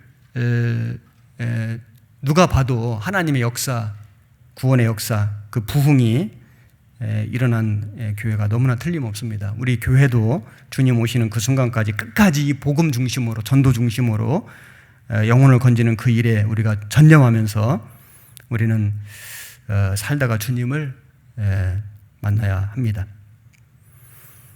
그리고 이제 알파 오메가 되신 하나님을 섬기는 성도의 자세 네 번째, 주님의 재림을 사모하고 기다려야 합니다. 여기 누가복음 12장 35절 제가 읽겠습니다. 허리에 띠를 띠고 등불을 켜고 서 있으라. 너희는 마치 그 주인이 혼인집에서 돌아와 문을 두드리면 곧 열어주려고 기다리는 사람과 같이 되라. 주인이 와서 깨어있는 것을 보면 그 종들은 복이 있으리로다. 내가 진실로 너에게 이르노니 주인이 띠를 띠고 그 종들을 자리에 앉히고 나와 수종하리라. 주인이 혹 이경에나 혹 삼경에 이르러서도 종들의 이같이 하는 것을 보면 그 종들은 복이 있으리로다. 너희도 아는 바니 집주인이 만일 도적이 어느 때에 이럴 줄 알았다면 그 집을 뚫지 못하게 하였으리라. 이러므로 너희도 예비하고 있으라. 생각지 않은 때 인자가 오리라 하시니라. 자, 이 말씀에 보면은 이제 주님이 언제 오시는가? 주님은 혹 이경에나 혹 삼경에, 이경 삼경이 로마식 시간법으로 하면은 밤 9시부터 새벽 3시까지 한밤중이죠. 혹 이경에나 삼경에, 한밤중에. 유대인들은 혼인잔치를 저녁에 밤에 했습니다. 밤이 깊을수록 우리는 더 깨어 있어야 한다. 밤이 깊다는 건 꼭 어떤 시간적인 밤이라기보다는 지금 세상 역사의 마지막 때, 그리고 죄악이 충만한 주님 오시는 모든 징조가 이루어지는 때, 이때에 우리가 더욱 깨어서 근신해서 우리는 주님을 기다려야 한다. 생각지 않은 때에 인자가 오리라. 정말 여기 예비하고 있으라. 생각지 않은 때 인자가 오리라. 생각지 않은 때, 갑자기, 그죠? 갑자기 우리가 정말 주님 나라에 가 있을 그 생각하면 참 기대도 되고 정말 그 두렵기도 하고, 우리가 정말 미련 없이, 아쉬움 없이, 후회 없이 살다가 우리가 주님 앞에 간다면은 두렵지는 않을 텐데, 정말 내가 주님 오늘 밤에라도 오신다면 내가 정말 그렇게 미련 없이 후회 없이 주님 앞에 설 수 있을 것인가? 부끄럽지 않게 담대하게 설 수 있을 것인가? 이런 걸 좀 생각해 볼 때 우리는 두려운 마음이 생기는 것이 사실입니다. 예비하고 있어야 된다. 생각지 않은 때 인자가 정말 오실 것이다. 우리 시대가 그런 시대를 지금 살고 있죠. 매일매일 하루하루가 정말 오늘 오실 수도 있잖아요. 내일 오실 수도 있고 모레 오실 수도 있고 그런 시대에 우리가 살고 있는 것이 틀림없이 맞습니다. 데살로니가 전서 5장 1절 2절 형제들아 때와 시기에 관하여는 너희에게 쓸 것이 없음은 주의 날이 밤에 도적같이 이럴 줄을 너희 자신이 자세히 알미라. 도적같이. 예수님이 도적이다 그 말이 아니라 도적같이 오신다. 도적은 주로 밤에 오죠. 세상이 죄악이 충만할 때 갑자기 오죠. 미리 뭐 전화 안 해주고 오죠. 갑자기 오고 도적은 와서 그 집안에 가장 중요한 거, 비싼 거 가져가듯이 예수님은 오셔서 이 세상에 가장 보배로운 구원받은 사람의 영혼을 데려가신다. 우리죠, 우리. 여기 계시록 16장 15절 보라 내가 도적같이 오리니 누구든지 깨어 자기 옷을 지켜 벌거벗고 다니지 아니하며 자기의 부끄러움을 보이지 아니하는 자가 복이 있도다.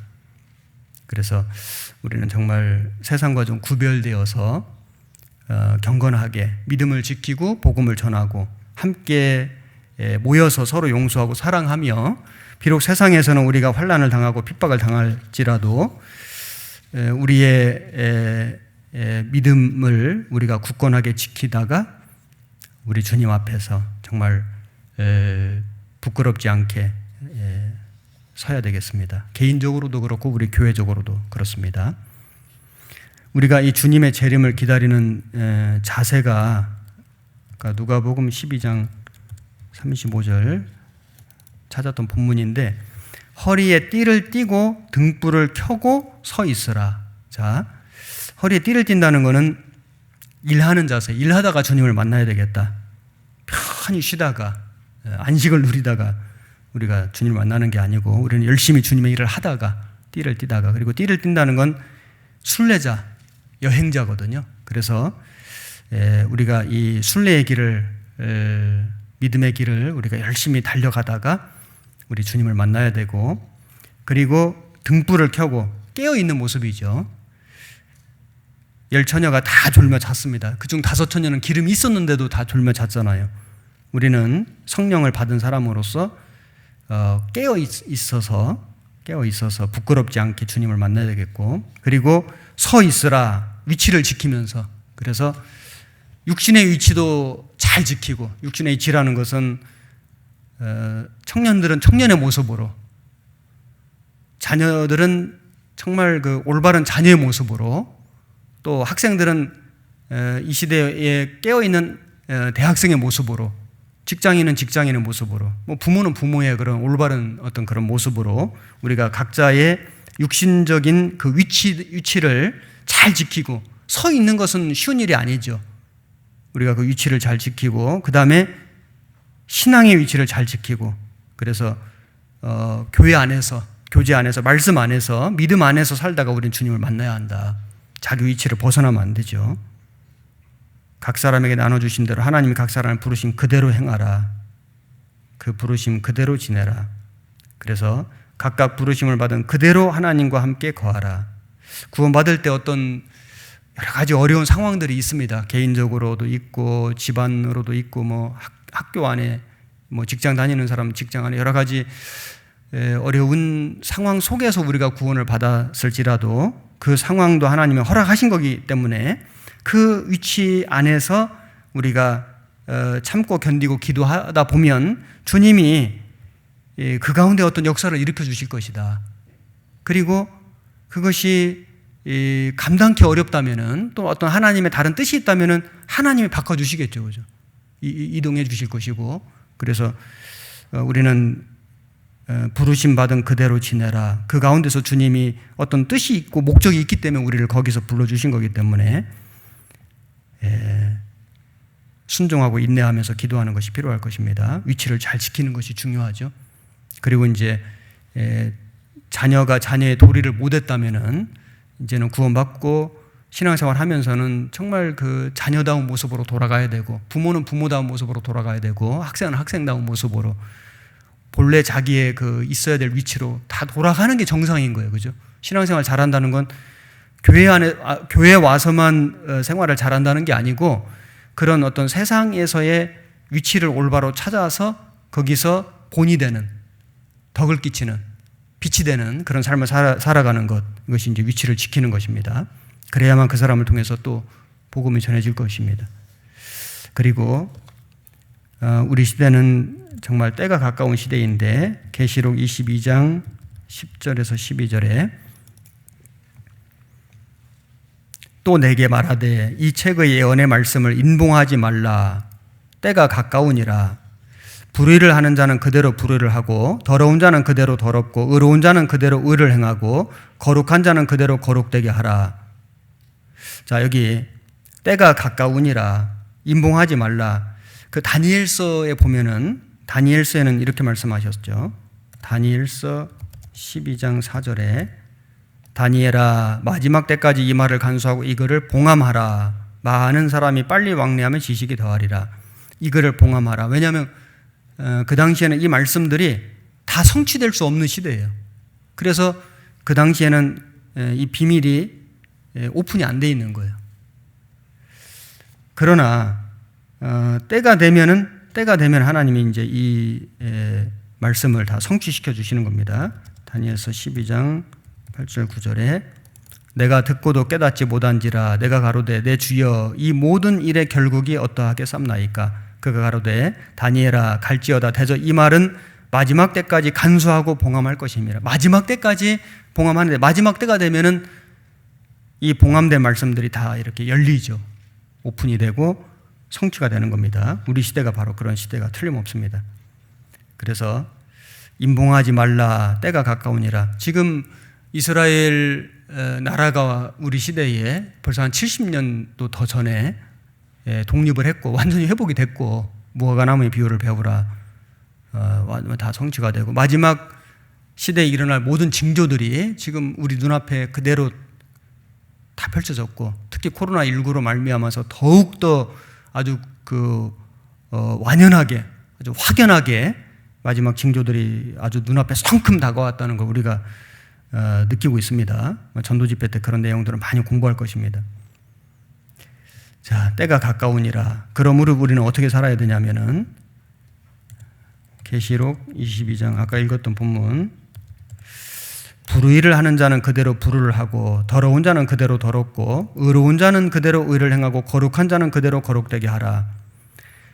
자, 마지막 때니까 이제 구원 안 받은 사람 그냥 내버려 둬라 그 말씀이 아니고 그런 말씀이 아니고 마지막 때가 되면 될수록 신앙의 양극화가 아주 심해질 거기 때문에 그러니까 구원 안 받은 사람, 하나님을 불신하고 대적하는 사람들은 더 많이 대적할 것이고 그래서 그런 사람들은 정말 더 마음이 아주 악해지고 막 강팍해지고 아주 막 그 죄에 사무쳐서 막 그렇게 산다 할지라도 그럴지라도 구원받은 사람은 여기 의로운 자는 그대로 의를 행하고 거룩한 자는 그대로 거룩되게 하라.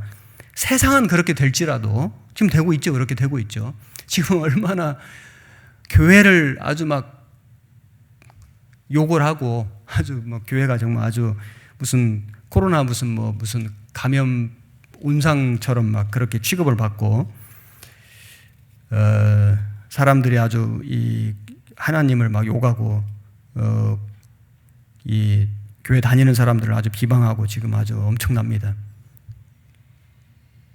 그리고 이런 이제 그 마지막 시대의 징조가 다 눈앞에 펼쳐지고 이루어짐에도 불구하고 자기 영혼에 관심이 없잖아요. 자기 영혼에 관심이 없고 더 세상을 발전시켜가지고 과학을 발전시켜가지고 마치 바벨탑을 쌓아서 홍수를 면하려는 것처럼 세상의 그런 어떤 사람의 지식과 두뇌와 그 어떤 문명과 그런 그 어떤 문명의 이기로 이런 문제들을 해결해 보려고 노력하는 것이 지금 세상의 모습이죠. 그럼에도 불구하고 구원받은 사람은 그런 세상을 닮지 말고 쫓아가지 말고 그런 세상과 정말 더 우리가 이렇게 분명하게 구별이 되어가지고 그래서 그대로 의를 행하고 정말 끝까지 하나님 말씀에 순종하고 하나님 말씀을 쫓아 살고 그리고 구별되어서 깨끗하게 경건하게 거룩하게 살고 그리고 주님의 복음을 전하는 사람이 되어라. 나무가 의의 나무가 되었다면 의의 열매를 맺으라. 세상에 빛이 되었다면 빛을 세상에 드러내라. 소금이 되었다면 끝까지 녹아서 소금의 역할을 하라. 이것이 이제 마지막 시대에 우리 구원받은 그리스도인에게 주신 하나님의 거룩한 명령입니다. 그리고 이제 마지막 5번째가 상급을 받도록 열심히 일하다가 주님을 만나야 되겠다. 행한 대로 갚아주시는 하나님이시잖아요. 알파 오메가. 그렇다면 우리도 그 주님의 상급을 받도록 열심히 일하다가 우리는 주님을 만나야 하겠습니다. 여기 계시록 22장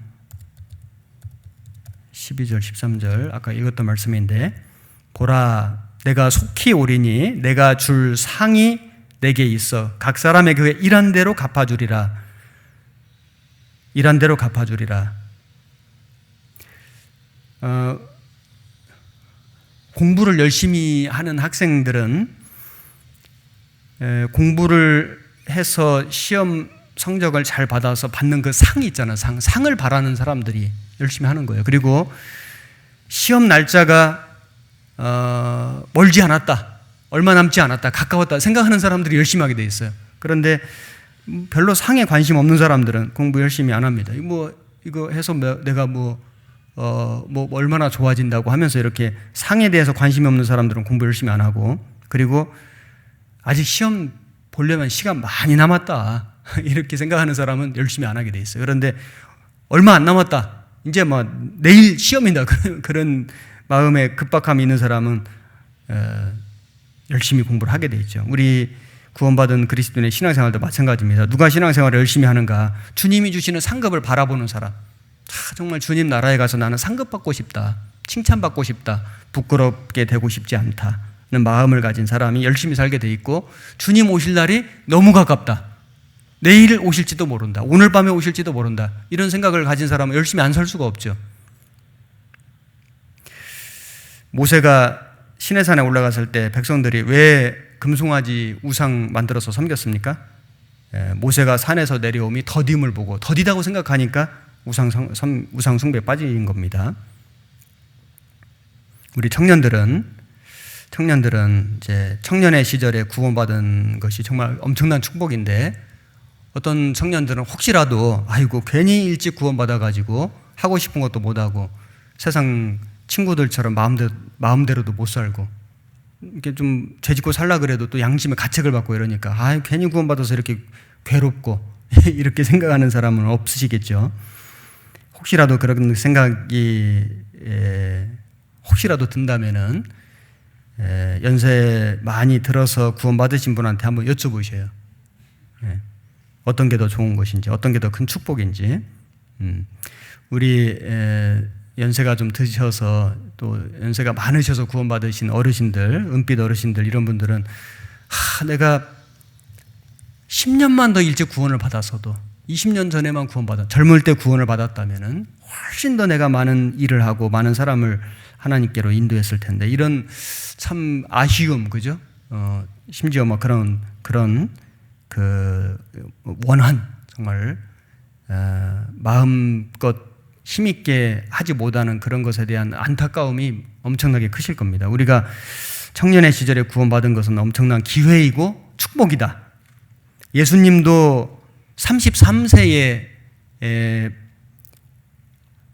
세상을 구원하는 일을 이루셨잖아요. 마틴 루터도 33세 종교개혁을 단행했고, 칼뱅은 27세 기독교 강요 책을 완성했고, 요한 웨슬리 35세 감리교를 창설했고, 윌리엄 부드 46세 구세군 창설했고, 조지 휘필드 21세 노방전도 시작했고, 찰스 스펄전 17세 복음전도를 시작했고, D.L. 무디 20세에 YMCA 간사가 됐고, 리빙스턴 23살에 아프리카 선교사 갔고, 이런 걸 생각하면은 대학생들 20살, 22살, 25살, 27살, 20대 초중반인데 못할 게 없습니다. 청년의 때를 주님 주시는 힘으로 자기를 불살라 세상을 비춰야 된다. 우리가 그냥 게으르게 살고 육신에 져서 살고 적당히 죄와 타협해서 살고 세상 친구들하고 비슷하게 살고 이렇게 살아가면은 나를 구원해 주신 주님 앞에 정말 우리는 너무나 부끄러운 삶을 살게 되는 것입니다. 우리의 사명을 잃어버린 것입니다. 우리는 캠퍼스 선교사다. 선교사 꼭 우리 교회에 정식 파송받아서 외국에 나가는 선교사가 아니라도 우리는 캠퍼스의 선교사다. 지금 내가 다니고 있는 학교에 선교사로 나는 파송됐다. 맞는 말 아닙니까? 다 서울대 가고 다 연고대에 가고 다 인서울에 있는 학교를 가면은 지방에 있는 천안에 있는 또 그 2년제 대학 뭐 이런 대학들은 누가 가서 전도할 겁니까? 우리가 어느 학교에 있든지 간에 하나님이 나를 여기에 복음 전하라고 보내셨다. 이런 마음을 가진다면 그건 틀림없는 하나님 주신 마음이고 그런 마음으로 내가 선교사로서 이 학교에서 지금 공부하고 있다. 그러면은 항상 공부를 할 때에도 기도로서 시작을 할 것이고 그리고 내가 열심히 공부하는 이유와 목적이 이 복음을 전하기 위해서 이 복음을 빛내기 위해서 한 영혼이라도 건지기 위해서 그래서 공부를 잘해야지 전도가 되지 않겠어요? 그리고 또 취직을 잘 해야지 전도가 되잖아요. 취직해서 다른 사람보다 더 열심히 일도 하고 승진도 하고 그렇게 해야지 전도가 되겠죠. 그런데 그것이 자기의 명예를 위해서 자기의 육신의 안위를 위해서만 한다면은 그거는 올바른 마음이 아닐 겁니다. 그런 마음으로 한다면 하나님의 도우심을 바라기가 어려울 거예요. 그래서 우리 모두는 다 내가 다니고 있는 학교의 캠퍼스 선교사다. 선교사로 우리는 부름을 받았다. 직장 다니는 사람들은 내 직장에 선교사로 나는 부름을 받았다. 또 어머니들은 내 집안의 선교사다. 내가 집안의 선교사다. 어떤 도시에 우리가 살고 있다면은 우리는 여기에 선교사로 부름받았다. 이사를 가더라도 그냥 간 게 아니고 어쩔 수 없이 간 게 아니라 선교사로 내가 부름받았다. 복음의 사명을 짊어지고 내가 여기에 왔다. 우리는 이 나라의 대한민국의 선교사다. 우리가 대한민국에 살고 있으니까요. 그런 마음가짐으로 우리는 살아가는 것이 합당할 것입니다. 그리고 실제로 교회의 명을 받아서 외국에 선교사로 가신 분들이 있잖아요. 선교사님들, 선교사 가족들, 그분들을 위해서 우리가 정말 진심으로 기도해 줘야 되고 기도해 줄 뿐만 아니라 그 선교에 참여해 줘야 되고 지금은 뭐 코로나 때문에 오고 갈 수도 없지만은 우리가 관심을 가지고 기도해 주고 물질로 후원해 주고 필요한 것을 공급하고 그리고 따뜻하게 영접하고 그 일에 우리가 관심을 가지고 함께 해야 됩니다. 그것이 마땅한 것입니다. 그리고 그래서 제가 오늘 아침 일찍 무슨 밴드의 글을 보다가 찬송가가 올라와 있는 걸 들었는데 마음이 너무 좋아가지고 한 5번을 들었거든요. 그래서 이 찬송가를 가지고 왔어요. 같이 한번 들어보려고. 선교사의 삶이라는 찬송인데 같이 한번 꼭 우리가 어떤 외국의 선교사로 간 건 아니지만은 말씀드린 대로 우리는 내가 있는 곳의 선교사다. 그리고 우리 청년들은 우리 대학생들은 정말 그 선교의 꿈을 가지고 한번 이런 복음을 위해서 한번 살고자 하는 그런 간절한 마음을 가지고 기도하고 공부하고 하는 것도 저는 참 좋겠다 생각이 들어요. 이 찬송 한번 같이 들어보시겠습니다.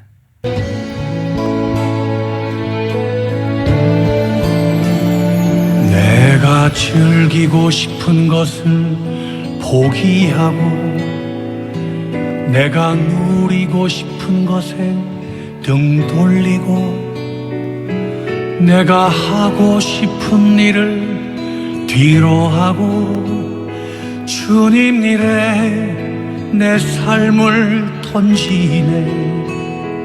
내가 갖고 싶은 것을 포기하고 내가 쉬고 싶은 것에 등 돌리고 내가 가고 싶은 길을 뒤로 하고 주님 일에 내 생명을 걸었네.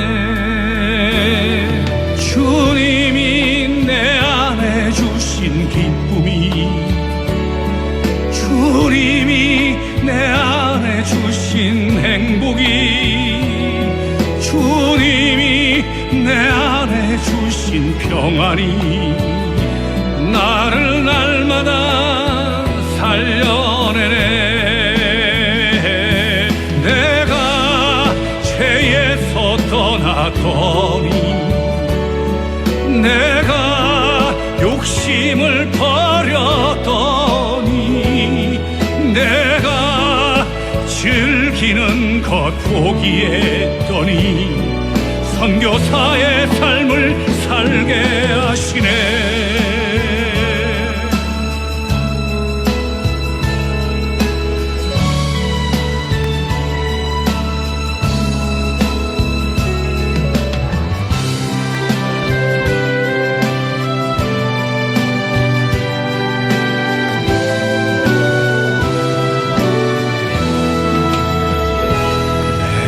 즐기고 싶은 것을 포기하고, 내가 누리고 싶은 것에 등 돌리고, 내가 하고 싶은 일을 뒤로 하고, 주님 일에 내 삶을 던지네. 내가 갖고 싶은 것을 포기하고, 내가 쉬고 싶은 것에 등 돌리고, 내가 가고 싶은 길을 뒤로 하고, 주님 일에 내 생명을 걸었네. 주님이 내 안에 주신 기쁨이, 주님이 내 안에 주신 행복이, 주님이 내 안에 주신 평안이 나를 날마다 살려내네. 내가 죄에서 떠나더니, 내가 욕심을 버렸더니, 내가 즐기는 것 포기했더니 십자가의 길을 가게 하시네. 내가 죄에서 떠났더니, 내가 욕심을 버렸더니, 내가 즐기는 것 포기했더니 목회자의 길을 가게 하시네. 내가 죄에서 떠났더니, 내가 욕심을 버렸더니, 내가 즐기는 것 포기했더니 순교자의 삶을 살게 하시네. 사명자의 길을 가게 하시네.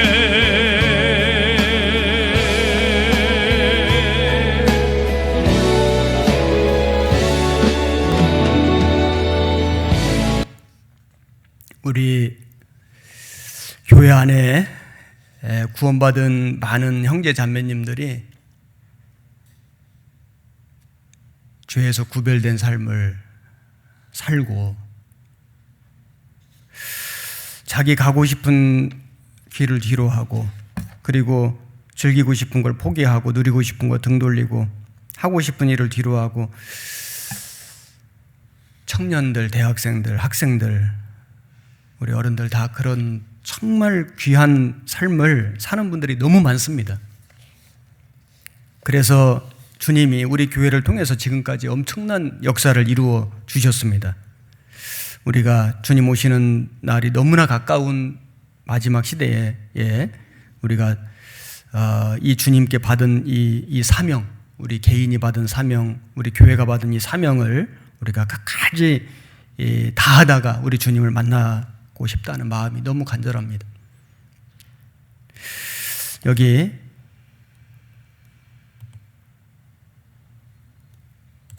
말씀 9절 베드로후서 3장 8절에서 13절 말씀 제가 읽겠습니다. 사랑하는 자들아, 죽게는 하루가 천년 같고 천년이 하루 같으니 한 가지를 잊지 말라. 주의 약속은 어떤 이에 더디다고 생각하는 것 같이 더딘 것이 아니라 오직 너희를 대하여 오래 참으사 아무도 멸망치 않고 다 회개하기에 이르기를 원하시느니라. 그러나 주의 날이 도적같이 오리니 그 날에는 하늘이 큰 소리로 떠나가고 체질이 뜨거운 불에 풀어지고 땅과 그 중에 있는 모든 일이 드러나리로다. 이 모든 것이 이렇게 풀어지리니 너희가 어떠한 사람이 되어야 마땅하뇨? 거룩한 행실과 경건함으로 하나님의 날이 임하기를 바라보고 간절히 사모하라. 간절히 사모하라.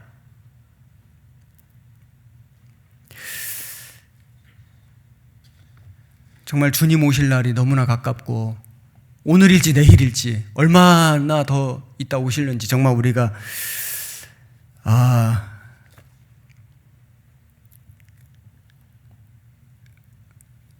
마음이 참 여기 하나님의 날이 임하기를 바라보고 간절히 사모하라. 간절히 사모하라. 정말 이런 마음이 얼마나 중요한가. 우리가 이 간절한 기도, 그죠? 간절한 기도, 간절한 봉사, 간절한 섬김, 간절한 전도. 진짜 간절하면 이루어지거든요. 사람이 어떤 소원이, 소망이 너무너무 간절해요.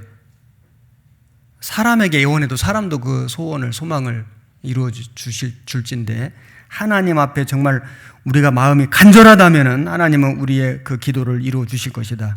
우리의 섬김을 통해서, 우리의 봉사를 통해서, 우리의 전도를 통해서 하나님의 역사를 이루어 주실 것이다.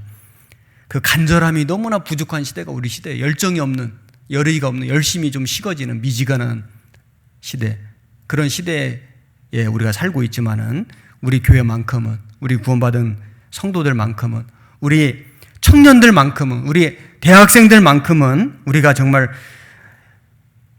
거룩한 행실과 경건함으로 하나님의 날이 임하기를 바라보고 간절히 사모하라. 그의 약속대로 의에 거하는 바 새 하늘과 새 땅을 바라보도다. 이런 마음을 가지고 우리가 살아야 되겠습니다. 다니엘서 12장 3절에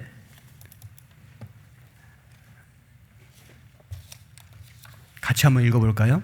지혜 있는 자는 궁창의 빛과 같이 빛날 것이요 많은 사람을 옳은 대로 돌아오게 한 자는 별과 같이 영원토록 비추리라. 여기 지혜 있는 자가 누굴까? 지혜 있는 자는 많은 사람을 옳은 대로 돌아오게 한 자, 많은 사람을 구원시키는 자가 정말 지혜 있는 사람입니다. 한 사람이라도 건지려고, 한 영혼이라도 구원시키려고 기도하고 애를 쓰고 찾아가고 입을 열고 그리고 친절하게 하고 정말 그 간절하게 하면은 하나님이 역사하실 것입니다. 한 사람이라도 몇 사람이라도 많은 사람을 옳은 대로 돌아오게 한 그 사람은, 그런 삶을 산 사람은 진짜 지혜로운 사람이다. 성경 잠언 11장 30절에 의인의 열매는 생명나무라 지혜로운 자는 사람을 얻느니라. 이 세상에 집을 넓히고 막 좋은 자동차를 사고 사업을 크게 하고, 물론 그게 꼭 나쁜 건 아니에요. 필요하면 해야 되죠. 그것도 복음을 위해서 할 수 있다면 당연히 해야 되는데 그것이 우리의 마음에 간절한 소원이 돼서는 안 되잖아요. 그것이 우리의 마음에 진정한 행복이 돼서는 안 되잖아요. 그걸 위해서 우리가 인생의 목표를 세우고 그걸 추구하고 살아간다면 그거는 잘못된 거잖아요. 우리는 정말 한 영혼이라도 정말 전도해서 그 사람이 구원받기를 간절히 소망하고 간절히 기도하고 정말 간절하게 하면은 어떤 아버지가, 어떤 어머니가, 어떤 자녀가, 어떤 사람이 정말 그렇게 간절하게 하면 그 마음을 안 돌이키실까요? 간절하게 하면 하나님도 그 간절한 그 기도를 들어주시고 강팍한 사람 마음도 열어주실 것입니다. 너희로 사람을 낚는 어부가 되게 하리라. 사람을 낚는, 세상의 어떤 물질을 낳고 명예를 낳고 인기를 낳고 세상의 헛된 것을 낚으러가는 사람이 아니라 사람을 낚는, 한 영혼을 낚는 어부가 되게 하리라. 우리가 이 사명을 우리는 받은 사람으로서 그 일을 위해 힘쓰다가 우리 다시 오시는 주님 앞에 정말 만나야 되겠습니다. 매튜 헨리라는 사람이, 저도 이 매튜 헨리의 책을 참 굉장히 좋아하는 사람 중에 한 사람인데 이렇게 말했습니다. 우리의 마지막 날을 준비하는 것이 우리 매일의 일이 되어야 한다. 마지막 날을 준비하는 것이 우리 매일의 일이 되어야 한다. 그러니까 오늘 하루도 오늘이 마지막일 수도 있다, 이런 생각을 가지고 살아라는 거죠. 또 내일 오늘이 마지막일 수도 있어. 그 다음날 오늘이 마지막일 수도 있어. 우리는 마지막 날을 준비하는 것이 매일의 일이 되어야 한다. 매일매일을 마지막 날처럼 살아가야 한다. 참 공감됩니다. 누군가 말하기를 The first day of the rest of your life, 이게 남은 인생의 첫날이다. 남은 인생의 첫날. 오늘 하루를 내 인생의 남은 인생의 첫날처럼 매일을 우리가 살아야 한다. 매일 날마다 오늘이 나의 마지막 날이라는 마음으로 살고 예수님 재림의 날을 기다리는 마음으로 우리는 살아가야 하겠습니다. 우리는 정말 그런 시대에 살고 있습니다. 처음 우리 여기 설명드렸던 오늘 주제 말씀이 알파 오메가 되신 예수님인데, 정리를 해보겠습니다. 하나님은 알파 오메가라, 알파 오메가라, 알파 오메가라 이렇게 계속 말씀하셨는데, 처음부터 나중까지 되시는, 모든 것이 되시는 영원하신 전능하신 하나님이시다. 그래서 하나님의 특징 이제 몇 가지 우리 살펴본 말씀들이, 하나님은 영원하신 분이고 전능하신 분이고 신실하신 분이고 정말 말씀하신 것을 그대로 이루시는, 그리고 다시 오셔서 행한 대로 갚아주시는 하나님이시다. 하나님이 이런 하나님이라면은 이 하나님으로부터 구원을 받은 우리는, 이 하나님과 지금 함께 동역하는 우리는, 이 하나님의 나라에서 영원히 함께 살 소망을 가진 우리는 어떻게 이 하나님을 섬기고 살아가야 할 것인가? 말씀드린 것처럼 우리는 영원한 것에 가치를 두고 살아야 하고 능력이 있는 삶을 살아야 하고 끝까지 믿음을 지키고 충성을 다해야 하고 주님의 재림을 사모하고 기다리고 간절히 사모하고 그리고 인내로 기다리는 사람이 되고 주님께 상급을 받는 삶을 우리는 살아가야 합니다. 가장 큰 상급은 누구에 주실까요? 예수님이 이 세상에 오신 목적이 뭐냐면 우리를 구원하시는 일이잖아요. 한 영혼을 정말 귀하게 여기고 그 영혼을 건지는 일에 힘쓰는 그 사람이 가장 큰 상급과 영광, 영원토록 비추는 별과 같은 그런 인생이 될 겁니다. 우리 전국의 대학생들이 비록 한 자리에 다 모여서 같이 교제하는 시간은 없었지만은 그러나 말씀으로 하나 되는, 다시 우리의 마음을 각성시키는, 우리 영성을 새롭게 하는 그런 시간이 되셨기를 간절히 바라고 남은 일정까지도 끝까지 하나님의 인도하심 속에서 마쳐지기를 간절히 소망하고 바랍니다. 같이 기도하시겠습니다. 살아계신 하나님, 마지막 시대에 우리를 불러주시고 또 주님의 몸된 교회 안에 거하게 해주신 것 감사드립니다. 특별히 청년회 때 또 대학생 시절에 우리를 주님의 자녀로 불러주셨습니다. 사람을 낚는 어부가 되게 하리라 말씀하신 주님, 우리의 삶을 통해서 한 사람의 영혼이라도, 몇 사람의 영혼이라도 하나님께 인도할 수 있도록 도와주시고 우리가 그 일을 위해서 많은 것을 준비하고 또 열심히 공부할 수 있게 도와주옵소서. 우리 주님 오시는 그날, 머지않아 주님 만나는 그날 우리가 부끄럽지 않게 주님 앞에 담대하게 설 수 있도록 우리의 마음과 믿음 지켜주시고 세상의 헛된 것, 죄악된 것에 우리의 마음 빼앗기지 않도록 도와주시고 우리 모든 형제 자매들이 속해 있는 학교에서, 직장에서, 일터에서, 있는 곳에서 주님의 전도의 사명을 받은 선교사로서 살아갈 수 있도록 하나님 도와주옵소서. 우리의 남은 모든 삶을 주님 자비로우신 능력의 손길에 온전히 의지하옵고 우리를 사랑하시는 우리 구주 예수님 이름으로 기도드렸습니다. 아멘.